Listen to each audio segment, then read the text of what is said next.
Greetings, everybody. Welcome back to Couch Critic with me, Dennis P. And I got a special guest in the building. We got my man Bryon in the building. Bryon, what's going on? Hey, how you doing, man? A little disappointed. Well, I shouldn't say a little, but you know what? We move regardless. Yeah, we definitely move on regardless. And just so we know, we're definitely reviewing the Chelsea versus Bayern game in the Champions League. This is the first Champions League I've done all season. I've kind of just stuck to like the Premier League for the most part, but now that we're in the knockout phase, I figured that we should try and cover as many games as we possibly can in the Champions League. But it looks like it's probably only going to be two. Unless we see a miracle of 2012 proportions, I would pretty much agree with that. Yeah. Okay, well, there's only one place to start, I guess, the lineups. And I guess Frank kind of looked at it the same way as he did on the weekend. He figured that the same shape, actually the exact same lineup. And he basically was looking to mirror what he did against the Spurs, it seemed as though.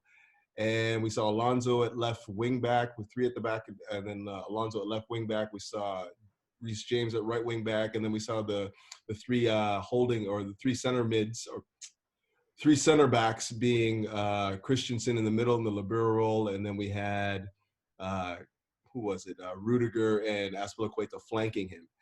And then in the attacking third, we had the return of Giroud, rightfully so, I'd say, and then we also had Barkley and Mason Mount playing sort of like the inside forward role, number 10s, I guess. What did you think when you saw the lineup? You know what? I'm not shocked when you look at the players that are injured currently for this Chelsea side. I'm not surprised that Lampard went with a 3-4-3 considering the weapons he had available. What did surprise me was the fact that we didn't really see much or any, if we're being realistic, pace in this side from the starting 11. My personal opinion, I would have liked to see Willian come in for Barkley just because I would have liked to see some runs behind. I was happy with Giroud starting just because I wanted to see him occupy Boateng and Alaba in terms of flicking on that ball, and we saw that a couple times. Mm-hmm. The problem was our attacking mids and Barkley and Mason Mount. They had no pace really to get behind, and let's be realistic. Mount was never going to outpace someone like Alphonso Davies. It was just absolutely, second class in terms of our speed. I'm sorry. Sorry, go ahead. Finish up. The other one I actually wanted to see was someone like Tomori come in for someone like either Azpilicueta or Rudiger, because when you look at players like, just Kingsley Coman, Serge Gnabry, even Lewandowski's got some pace on him that I think people underestimate. I didn't feel like we had a whole lot of pace in the transition, and I think we got caught out a few times, and we were frankly a little bit lucky to see them only score 3. Yeah, that was really my thoughts on it. Man, I don't even know where to pick up from there, because that's exactly what I was thinking the entire match. We lacked pace, and the tactics of trying to play out from the back when we didn't really have the quality in wide areas in order to really like break them down seemed a little bit forced. And on top of that, I thought that like the times that we did go long, when Caballero did go long to Giroud, I thought he was very good at like holding up the ball and knocking it down into one of our, our number 10s, whether it be Mason Mount, or even when Kovacic stepped up every now and then and got on the ball. I thought that was an effective tactic, especially given the fact that we didn't have a lot of technique and quality on the pitch in terms of guys that can like take the ball and like really just like control the game from their using their pace and technique and whatnot. It's exactly what you said. I felt like a lot of the time when we got into the areas where we could get 1v1 against some of the defenders, Bari's defenders, we just did not have the pace to get in behind. I mean, there was times where Mason Mount, connected very well with Giroud, got in behind the defense, but then two steps later, you see Alphonso Davies come out of nowhere and just completely eviscerate him, and this is after he already had like a half step on him to begin with. So, and it seemed like we lacked pace, and I didn't see a lot in the midfield where we could actually control the game. Granted, we are playing against Bayern, and the idea of controlling the midfield against a team like that probably is a little bit ambitious, but I felt like we could have been a little bit more solid in both aspects of the game. I'm of the believer that when you're playing the European game, you cannot be looking to play the game at a breakneck speed. It can't be up and down. It has to be really slow and methodical, tactical tactical game where, one and two errors are the things that decide the game. Whereas today, I felt like Chelsea were a little bit too open, played a little bit too open from minute 1 to minute 90. And, it's like you said, we're lucky it was only 3-0. Yeah, I would agree with that. I think that we were just caught in between two minds when it came down to pressing Bayern when they were playing out of the back, and when it came to just our transition on defense.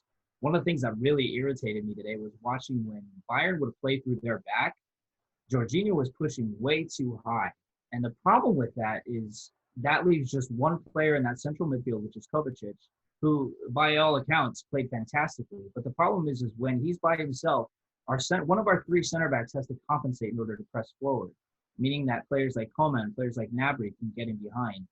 And I think we saw our players overcommitting when it came to the 3 goals by Bayern. You look at Azpilicueta, an unfortunate slip when it came to Gnabry's first goal. It came to a little bit too high pressing from Reece James, Azpilicueta. Christensen overcommits for Gnabry's second goal. Our third goal, it's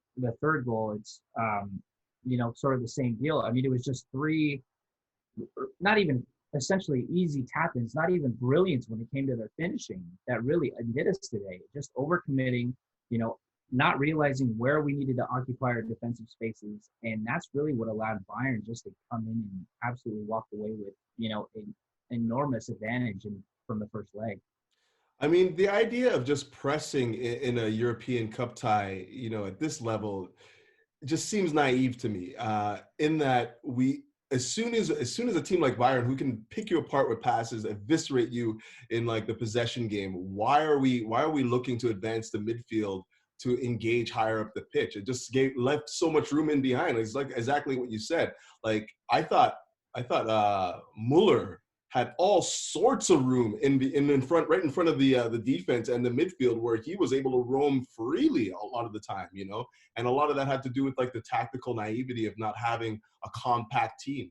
I mean, as much as I appreciate the fact that we're not, sitting back and just, being, parking the bus and waiting for opportunities on the counter. At the same time, I kind of wish that was the case, because that's the kind of game that you need to be playing when you lack quality on the pitch. And it seemed as though a lot of what we're seeing today was a result of Chelsea trying to inflict damage on an opponent that was more than capable of dealing with it.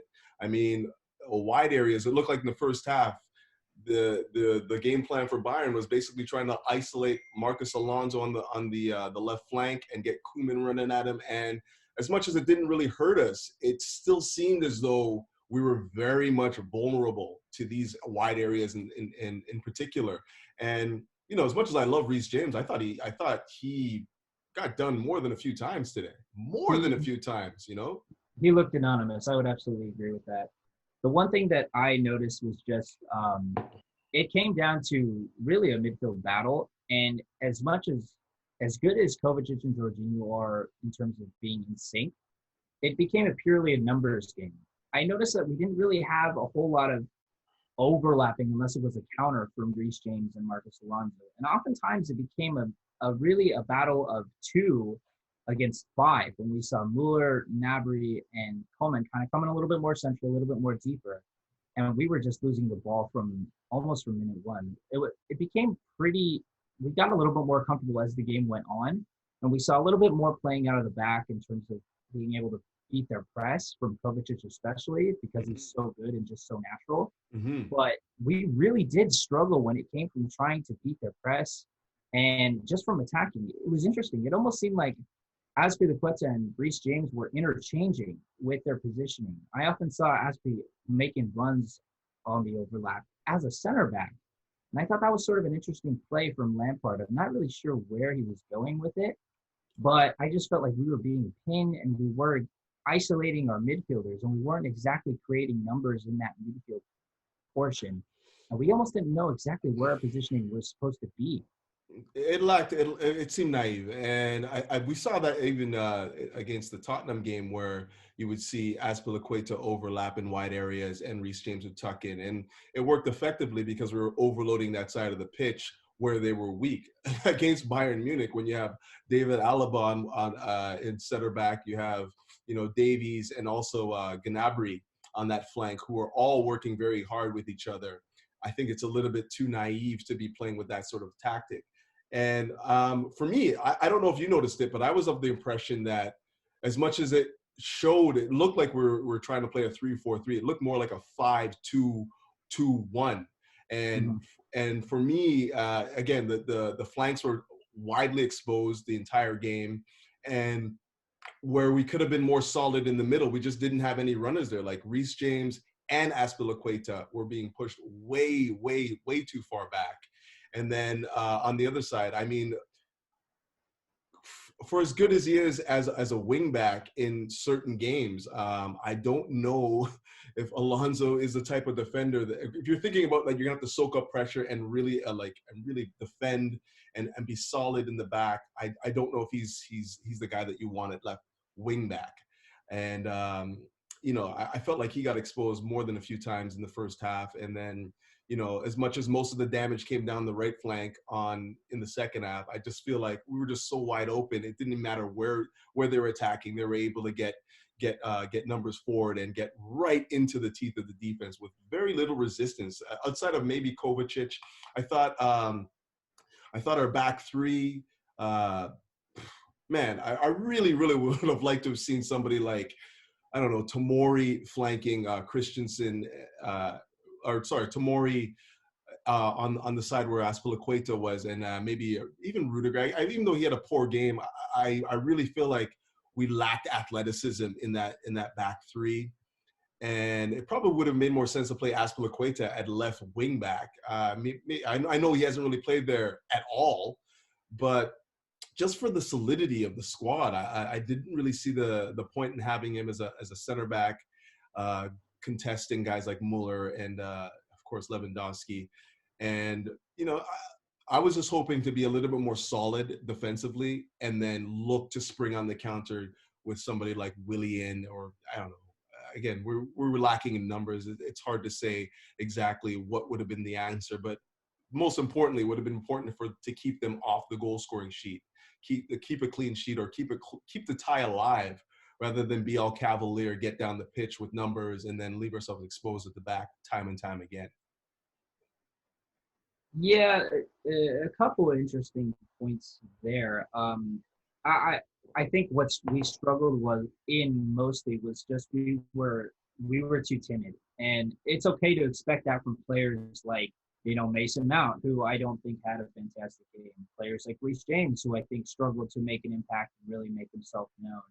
The players that really irked me in their performances were players like Rudiger, players like Jorginho, who struggled to command their positions and struggled to command, their authority when really Lampard is looking to these guys to be his leaders. Rudiger, I don't know how many times played these players onside in order, Muller had a free header, which we were lucky slammed off the crossbar.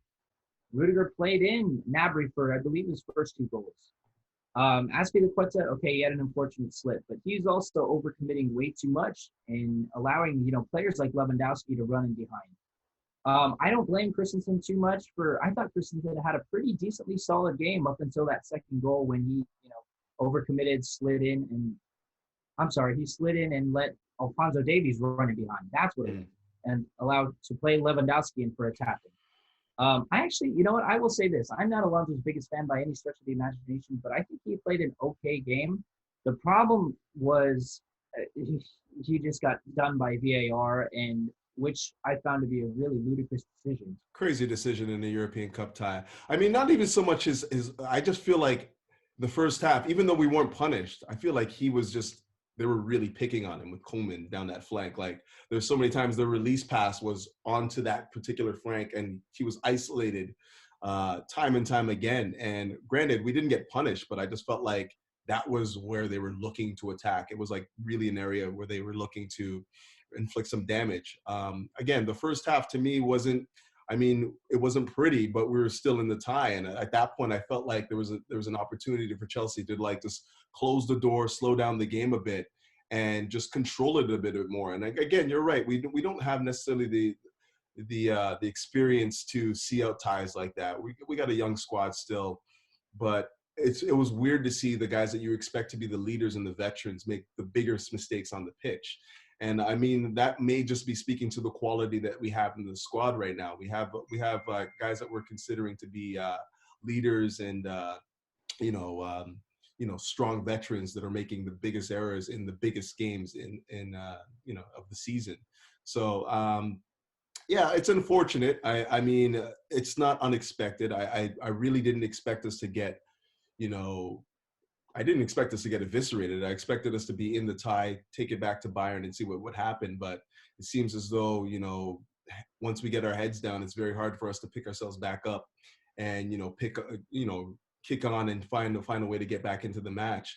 Just felt again, and I don't want to keep harping on this, but I feel like once we go behind, the tactic from our squad is to be a little bit too cavalier, push more men forward, and again, a team that's experienced as Bayern just knows they're just waiting. Like they took their foot off the gas maybe after the second goal, and again picked us off for the third. And it's just naivety a lot of the time. Like if we go back to Bayern, if we go back to Germany down 2-0, you're still thinking that maybe, like the magic of the European night, we might be able to turn that around. But seeing it go from 1-0 to 2-0 to 3-0, that's a killer. It's a killer.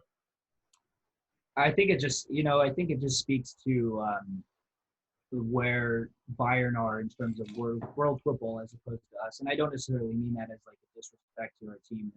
As frustrated as I was, and still am, I think it just speaks to Bayern's clinicality and how, ruthless a team like that are. I mean, when you look at players like Lewandowski, undeniably, in my opinion, the best number 9 in Europe right now, over, a 4 or 5 year period. Players like Serge Gnabry, Kingsley Coman, Thiago Alcantara, who I think is underrated in this game, Thomas Muller, who is having such a fantastic season right now, the revival of Flick. I think it's just going to take time, and I'll be honest, I think that we have just been undone by our injuries, by our league form right now. I think that there's quite a long way to go, but I don't think it all necessarily falls on the current 11. I think that seeing players come back like Ruben Loftus-Cheek, N'Golo Kante, Callum Hudson-Odoi, Christian Pulisic, Tammy Abraham still not 100% fit. I think that, this is a team that probably, if at full strength and with some minor adjustments and not just including personnel, but also tactical tweaks, probably could have brought this game to Bayern a little bit more. I would have liked to see, us have a little bit more runs in behind. I would have liked to have seen, maybe one more presence in our midfield and go for a 4-3-3 as opposed to a 3-4-3. Yeah. Hindsight is 2020. It's just unfortunate that, at the end of the day, the scoreline is Chelsea 0, Bayern 3, and that's unfortunately what we have to go to Munich and still play 90 more minutes of this tie. Yeah. And it'd be nice to, it would have been nice to take a goal into it, whether it was, we had our chances. Let's not pretend like we were absolutely hopeless. I think, Alonso very well had a shot that, 2-3 more yards to the right, we could have seen this. We could have seen a goal. Mason Mount had, an opportunity where Giroud taps that ball in. Tammy, if has that little bit more anticipation, we could be in this tie 2-3 or 1-3. I mean, but it's a game of woulda, shoulda, couldas. It's a game of inches, and that's what's unfortunate is ultimately, we were 2-3 inches behind, and Bayern was just that bit better. That's. I mean, I kind of want to touch on what you're saying. We do have a lot of injuries. We have a lot of guys that come back in the squad, and maybe that wasn't the best. And given what we had available to us, maybe that was the best lineup we could assemble.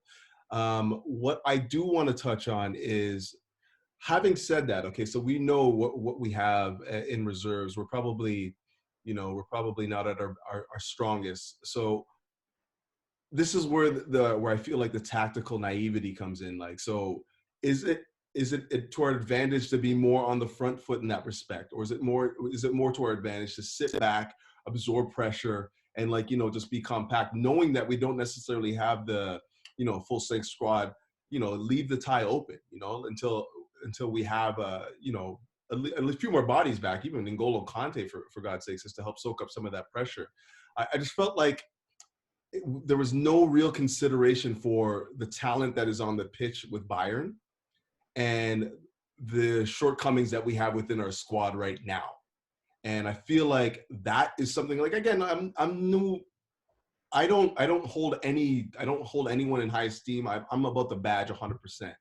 I don't have favorites within the squad. I always back the managers. I'm always about that. Doesn't matter who it is. Other than Benitez, he's probably the only guy that I did not get behind. But you know, I'm a firm believer now. Like there is a tactical naivety there when you can see a squad like Bayern, who are, you know, one of Europe's elite, and we're not giving them respect that they deserve, and you know, basically not necessarily a low block, but just putting numbers in the middle of the pitch to like stifle their passing moves. Like there was times in that game where we were just so wide open, and I was just like, why? How is that possible? How is it possible that we have Frank Lampard, who's a highly experienced European player, does not recognize that you can't play European games, you know, that open. You know, we can't be going up and down the pitch. It's not the first time we've seen it either. We're talking about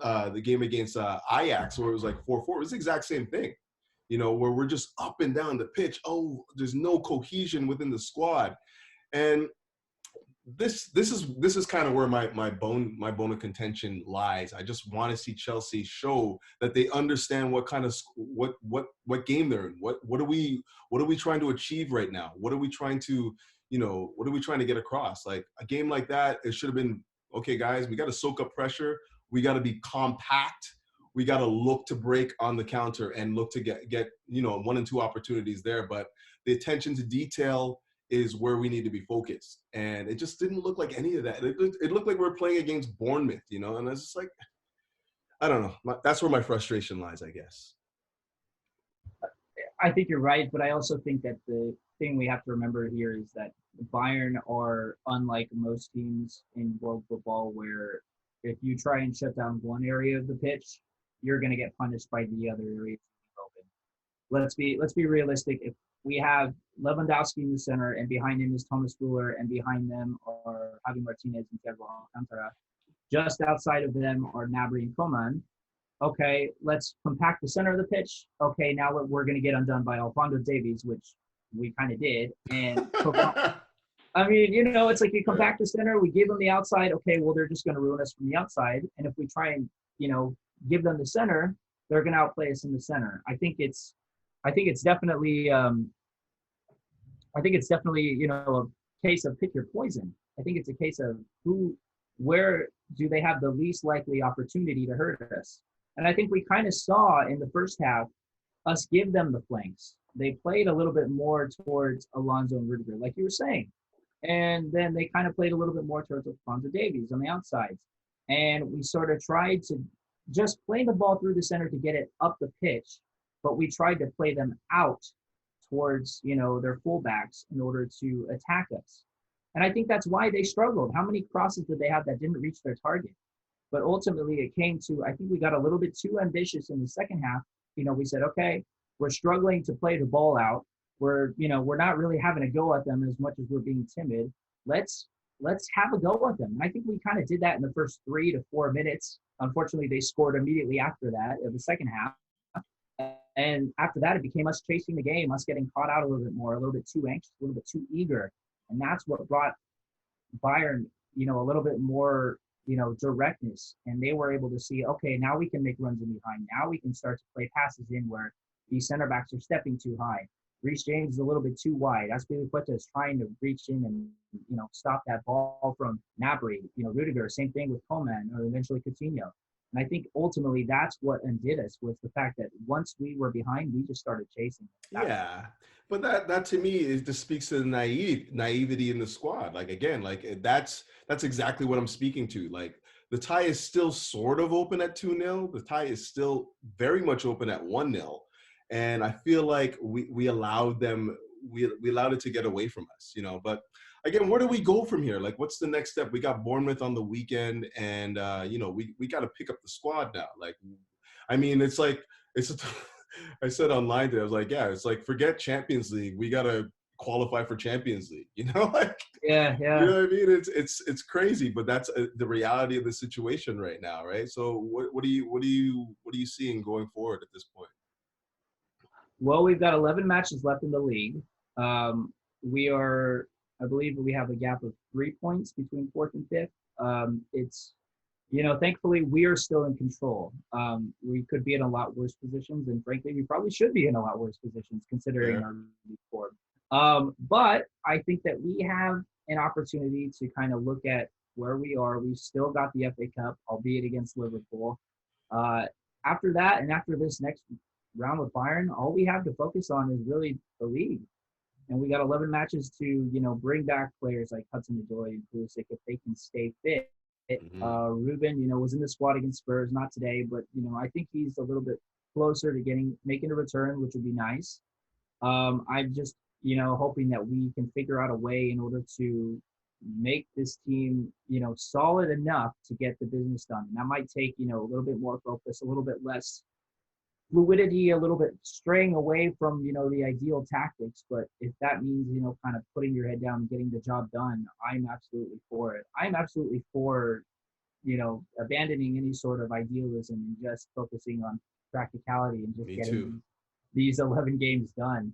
And frankly, I mean, considering the league form of, everybody else around us, I think, right now the best team in form is probably Arsenal, considering they've won 3 on the bounce. But, I don't even see them as a threat all the way down in ninth. I just think that it comes down to we don't need a whole lot in order to get the job done. It's just going to be a matter of, buckling down because we don't exactly have an easy schedule. We still have to play Liverpool. We still have to play City. We still have to play, I believe, we still have to play, shoot, play Wolves. We still have to play all these teams that are in contention. Sheffield, Everton, teams that want that Champions League spot, especially with, the right now, as of this moment, City being, disqualified from Europe, there's still a place and an opportunity of hope for these teams.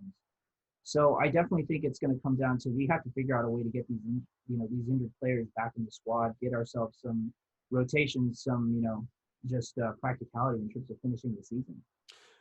I tell you what, Brian, you're a cooler head than me.